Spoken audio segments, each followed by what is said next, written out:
Breaking the fourth wall to humiliate another wrestler in promos has made and created some of the most entertaining TV in wrestling. The CM Punk pipe bomb, that one time John Cena embarrassed Roman Reigns, and but you're not as big of a deal as you think you are. Because when they look at you, they see what I see. A cheap-ass, corporately created John Cena bootleg. And second of all, it's called a promo, shut kid, your and mouth, if you want John. to be the big dog, you're going to have to learn how to do it, so go ahead. Congratulations. It took you 5 years to cut a halfway decent promo, but now I'm about to shrink you down to size. I blame you. I'm still here because you can't do your job. You should be ashamed I'm a part-timer, because I can do this part-time better than you could ever do it full-time. literally every Drew and CM Punk back and forth.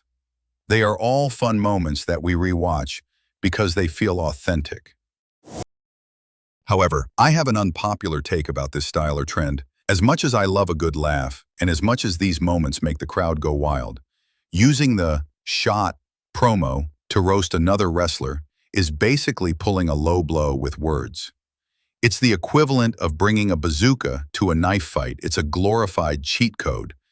In professional wrestling, there's a delicate dance we all participate in, Kayfabe. It's the unspoken agreement, the wink and a nod between performer and audience that says, yes, we know this isn't actually real, but let's pretend it is, shall we? Wrestlers exist in Kayfabe. They are their characters, living their larger-than-life personas, and their promos, where they promise to rip out spines and send souls to hell, all Kayfabe, designed to build anticipation for the next Kayfabe clash. It's beautiful, it's intricate, it's why we spend our hard-earned cash on replica championship belts. But then, take that iconic moment when John Cena, with a mischievous glint in his eye, looked at Roman Reigns and famously quipped, "It's called a promo. If you want to be the big dog, you're going to have to learn to do one." Now, don't get me wrong. My jaw hit the floor faster than a botched moonsault. It made for absolutely electrifying television, a "did he just say that" moment that sent shockwaves through the wrestling universe. The problem, however, is that Cena, in that instant, didn't just step out of character. He practically sprinted out of the arena. He stopped being John Cena, the indestructible champion, and became John Cena, the guy acknowledging a real-life deficiency in Roman Reigns' promo skills. And while it was hilarious and compelling, it put Roman in an incredibly awkward position. How do you respond to that within the confines of kayfabe? You can't. Because here's the kicker. If Roman had decided to reciprocate and say, brought up something genuinely personal or sensitive about John Cena's actual life outside the ring, maybe a past relationship, a private struggle, things could get messy fast. Suddenly, the entertainment factor vanishes, and it just becomes plain uncomfortable, potentially damaging real reputations and relationships. So, while breaking the fourth wall for a cheap pop is undeniably entertaining, it's also a high-wire act without a net. Now, let's bring in another classic example, one that perfectly justifies the point about how quickly things can get uncomfortably real and lead to genuine backstage tension. Remember the epic John Cena versus The Rock promo battles leading up to their once-in-a-lifetime match at WrestleMania? Oh, those were gold. Cena, the master of the meta promo, decided to take things to a whole new level of too real. There's an infamous moment where John Cena called out The Rock for having his promos written on his wrist. He basically pulled back the curtain and yelled, "Look, everyone, the great one isn't so great at memorizing his line." I don't need words like respect and loyalty to trend worldwide. Just like I don't need my notes for my promo on my wrist. Nice tattoo. Cena seems to have a thing for embarrassing members of the Anoa'i family. This wasn't just a witty comeback. It was a direct assault on The Rock's professionalism and authenticity. A blatant disregard for the kayfabe most wrestlers try to maintain. Cena wasn't portraying his character being genuinely upset. He was, as we discussed, John Cena, the guy acknowledging a real-life situation. The fact that Dwayne "The Rock" Johnson, Hollywood superstar, might need a little help remembering his lines after years away from the squared circle. And guess what?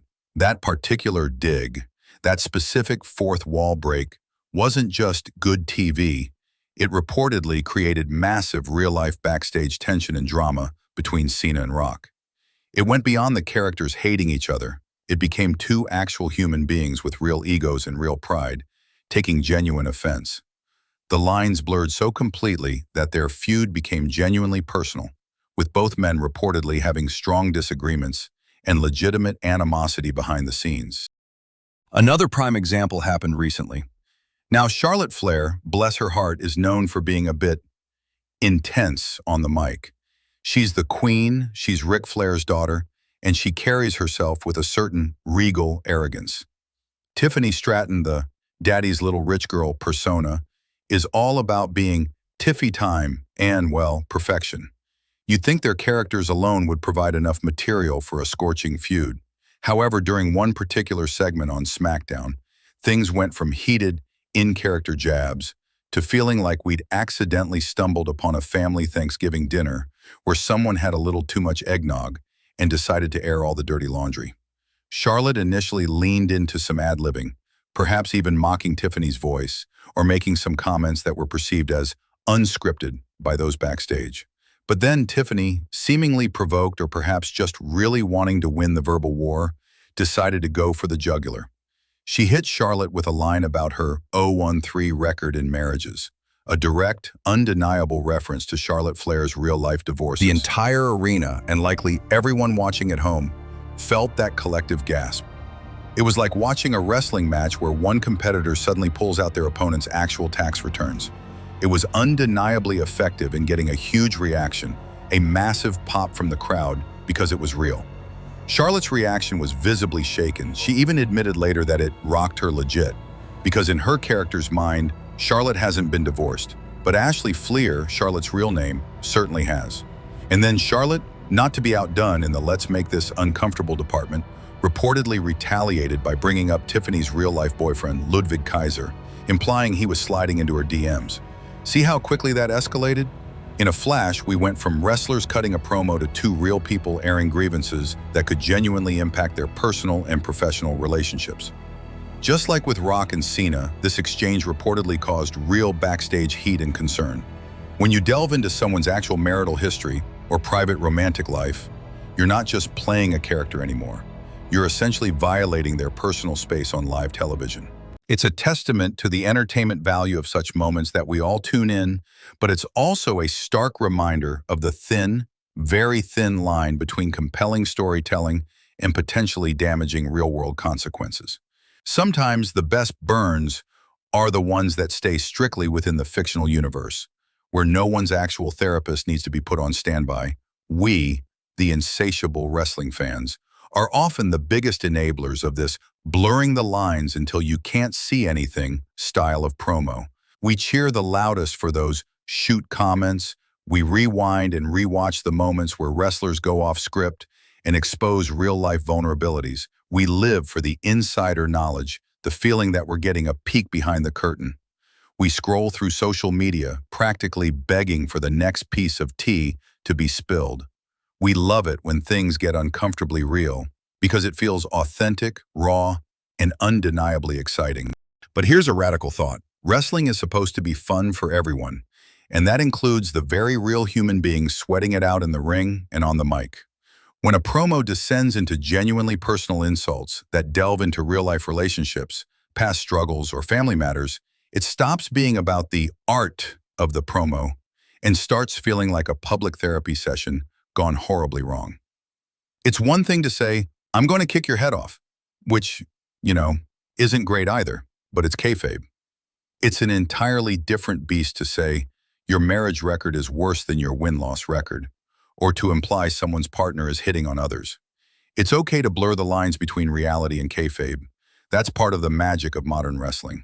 We don't want every promo to sound like a pre-written sterile speech from a corporate meeting. But can we please collectively agree that if we're going to venture into deeply personal territory, it should at least be discussed backstage, agreed upon by all parties, and executed in a somewhat tasteful manner? Otherwise, we're not just enjoying a wrestling show, we're inadvertently encouraging a potentially toxic work environment where personal lives become public fodder for a cheap pop. Let's keep the low blows in the ring, where at least there's a referee to pretend to miss them.